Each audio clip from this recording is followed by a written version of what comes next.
Aho! Ho'oponopono. Jai Bhagwan. Namaste. Haush haush. Us, us, us, us. Hello, my family, my brothers, my sisters. So nice to gather here again. I am representing and rocking this amazing new wetsuit that was a gift from my mom. So I have made a mistake, you could say. And we didn't purchase our tickets to go to Florida for Christmas in advance. And the company we were working for, they accepted religious exemptions and then later on revoked all those privileges and would not allow those anymore. And for me, I had intuitively been guided to leave that establishment and to start a new regimen, or should I say a new job position, before that experience had happened to me and they had let me go. Okay, and so tickets and flights were from like $1,000 to $1,500 for flights to go on the specific day of Christmas to go to Florida to see my family. And in order to manage finances better at this time, I had to negotiate with my mother to go see her sooner, where flights were, I think, like maybe like 300 round trip for each of us, for me and my partner, to go celebrate Christmas with my family. And so this was one of my Christmas gifts from my mom. It's actually definitely one of my favorite gifts. She also got me some really, really beautiful spiritual things that really touched my soul. I also had a unique psychic experience with my mom. I had been putting out to the universe, or saying to myself, how I would like to have a Hamsa keychain. And every time I went to go buy one, there was like some type of like energetic blockage or like just resistance, or it just wasn't resonating, so I didn't get one. And my mom ended up getting me one, and I never told her that I want a Hamsa or that I love the Hamsa, which is the hand of God. And I'm still learning. I do not know anything about that culture or that lineage or any true specifics of that, but the Hamsa has always just, I don't know, it's been dear to my heart. I've always loved everything about God. And another thing that I found unique is that I have been wanting to be cloaked or dressed in purple. I had no purple clothes except for 2 shirts. One was from the Amrit Yoga Institute, which I totally would love to have another Amrit shirt for sure. I wish I could go there. I wish I could go there. And the other one was actually another gift from my mom from a while ago, from that place. I don't know if you saw the video where my mom had the marquee have my name outside of this, I think it's called Berkeley Circus or something like that. So that's my other purple shirt. But she got me a long sleeve, beautiful, you could say name brand t-shirt, and it was purple. And I never told her that I've been calling in or wanting purple clothes. And I can't even speak. I just thought that was beautiful and interesting and unique. And oh, the wetsuit, like that's also another freaky psychic moment with my mom that I've never said out loud. Like I always wondered, like when I went to dive shops, I was like, how come there's no cool wetsuits? Like we could have so many cool patterns. Imagine having like a whale shark pattern or like things like that, you know? And then like, yeah, this is extreme, right? This is pretty extreme, pretty extreme suit. But my mom knows me very well. And I would say that people would say this is very her, right? This is very me. So there's that. And if you don't know, my parents are broken up. So I had a separate trip with my dad, and my dad is able to travel about once a year. Twice a year, really, Christmas and Thanksgiving. And this Thanksgiving, we went to Alaska, and that was super extreme conditions. It was very enlightening. It made me realize that it's not so cold here in Washington State, and things could be a lot worse. And being in the cold also like exposes you to different kinds of people, you know what I mean? Like they're shaped differently. And I'm pretty sure that where I was in Alaska, that they don't receive the ultraviolet light. So like their sunshine like is missing select sun rays. And so like it's almost like a constant sunset or something like that. And I would imagine this really strongly shapes people's minds differently, because living in Washington, I have certainly grown to identify with SAD, seasonal affective disorder, where just having multiple days of no sunshine or just is raining and it's cold, like that really starts to take a toll on you. You really have to have like, you know, tools or instruments. And I don't just mean like musical instruments. I mean like protocols, you know, like we have certain lights here, or like a lot of people in Washington, they have these lights. They're like almost like grow lights, but they're not used to grow plants inside their house. It's actually just like to give you those sun rays. And so like, you know, it uplifts your mood, these pink lights. I would love to have like one of my own and have it inside my meditation room, because they're just fascinating. I'm also really interested in having a Kangen water machine. I've always loved the Kangen water machine. So I've been in a process of figuring that stuff out, how that's going to be worked into my future. They can also be pretty expensive at times. And yeah, I guess this is a good time to say, hey man, say a prayer, say a wish, you know, put some good vibes out there for me. It's been a really, really hard time, like internally, like consciously processing some things that I have witnessed, some things that I have felt, and then noticing like where in my body those things are frozen or there's fragments, and then doing things to hijack the nervous system, like to completely get out of that. And sometimes like the depression or those negative states of emotion, they're really fighting for themselves, you know? So like your depression doesn't want you to go for a run, right? Because then it knows that you won't be so depressed anymore after going for a run or after getting all of those chemicals dumped from your brain. And another thing that I've noticed that has highly affected my psychological state is overindulging in social media, being too much observant of other people and their processes, and like the shadow or the ego thinking that I have it figured out, right? Or like people display on social media like their best parts, you know? And so sometimes there can be like comparisons or ideas of like, man, how come I can't do makeup that way? Or how come like I don't love and value what they value? Like how come I can't see what they see, like, and have my spirit lift up the way their spirits lift up when they look at that thing, you know? And just growing and expanding inside of ourselves. I have so many different personal topics that I'd really love to go into. However, I'm guided too that this isn't for everyone. It's not really something to go onto the live stream.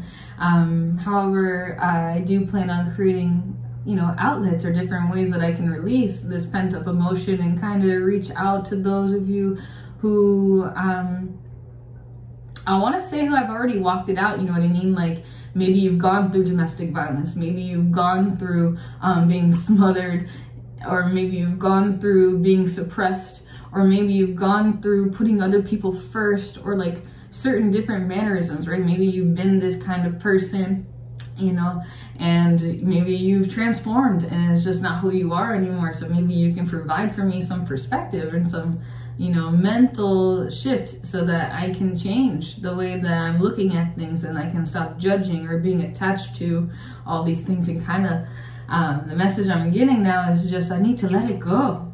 Let it go. And I don't think that, you know,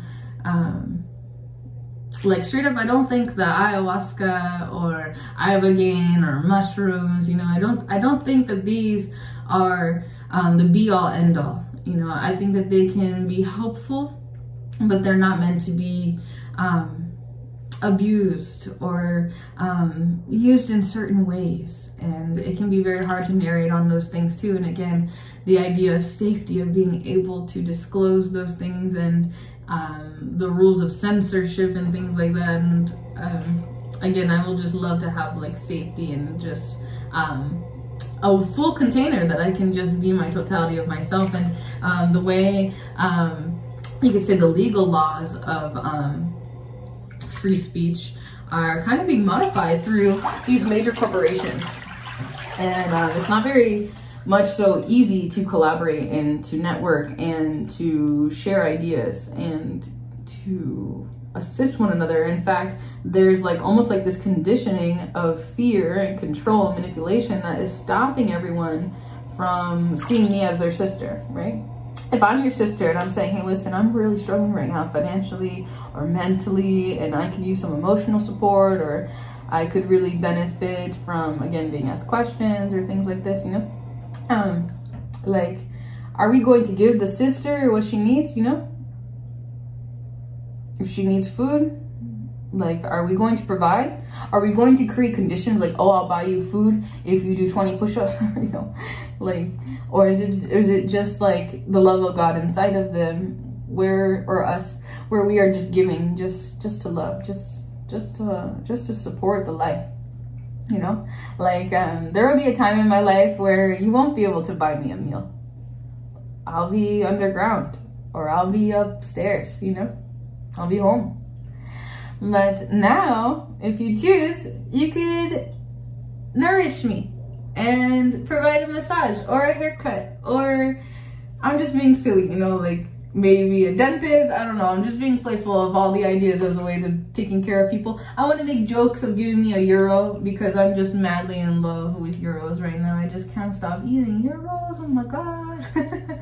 I can, and I will, and all those things. I just want to say thank you.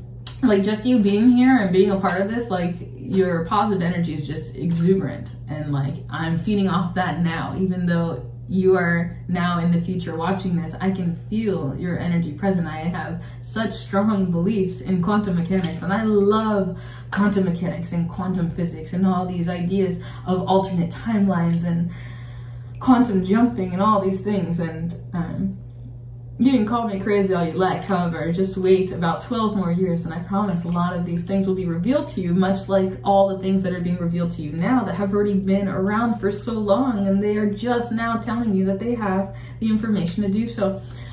There's a couple of books, more books I will suggest. Be patient. One of them is called like Surveillance of something like that, but it talks about how like these devices suddenly have Bluetooth and how they're documenting and collecting data in certain ways.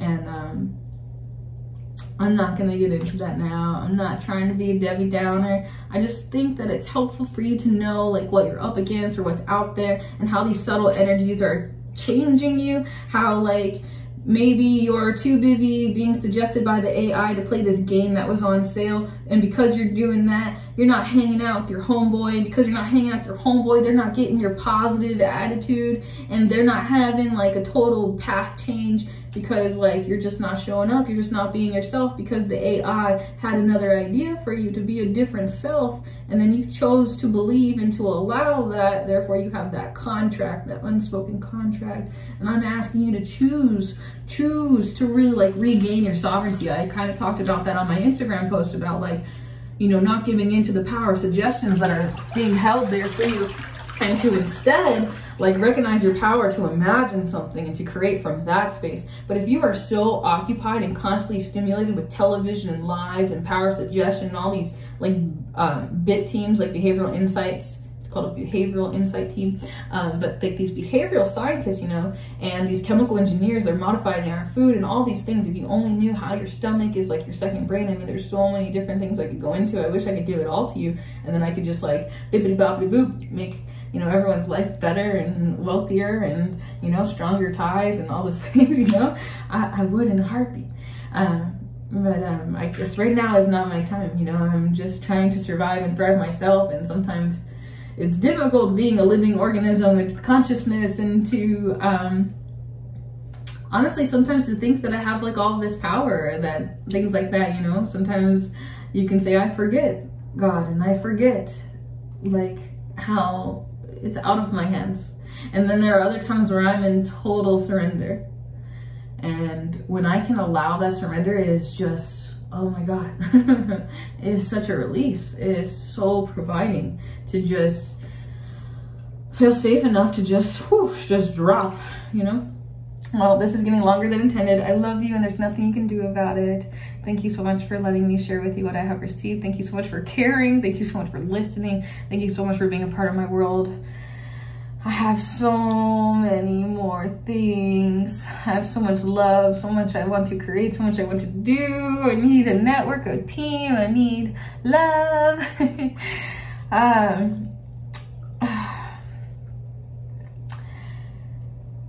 I feel like I should cover one more thing.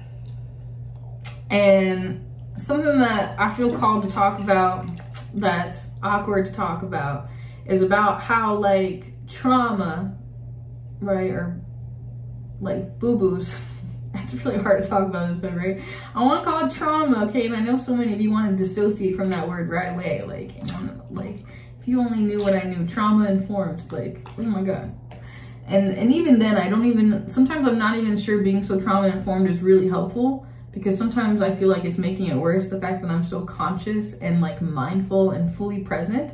And other times I'm like, oh my God, thank God I'm showing up this way. So there's all this gray area. But what I want to talk about is how like when you fall in love, or you really love people, right? Maybe you love your family, or you just love so much, and then like person dies, or like, maybe you could say they die like metaphorically, like maybe they were this certain kind of person and they started doing drugs. So now they're a different person and they're just not showing up the way that they used to, right? They're just not themselves. Stuff like that. And then like when you have these kind of injuries around love, we avoid love, we run from love. It's like little kids like love. You know what I mean? Like, like little kid stuff, like gross, love, oh, run. Like literally our whole nervous system responds in that way, where it does not give us permission to feel safe, because the last time we felt safe, something happened. So we are constantly, you know, hypertension, hyper alert. And I notice that in my body all the time, like that pro wrestler in me that I'm like I'm ready all the time. And sometimes I have to consciously just be like, whew, you know. And I can't lie, I use like almost like sexist comments on myself of like, come on Trina, like be more girly, you know, like chick down, femme it up, you know. Like dresses and skirts and dainty and delicate and graceful and nice. But other times like I'm just like, I'm a warrior, let's go, let's go, let's go. And then like, you know, having those contrasts, it can be kind of overwhelming at times to just be and to just have all these feelings and all these things. And then like it's also unique to experience, like depending on who you're with, right? Like different versions of yourself that come out on stage. That's what internal family systems is.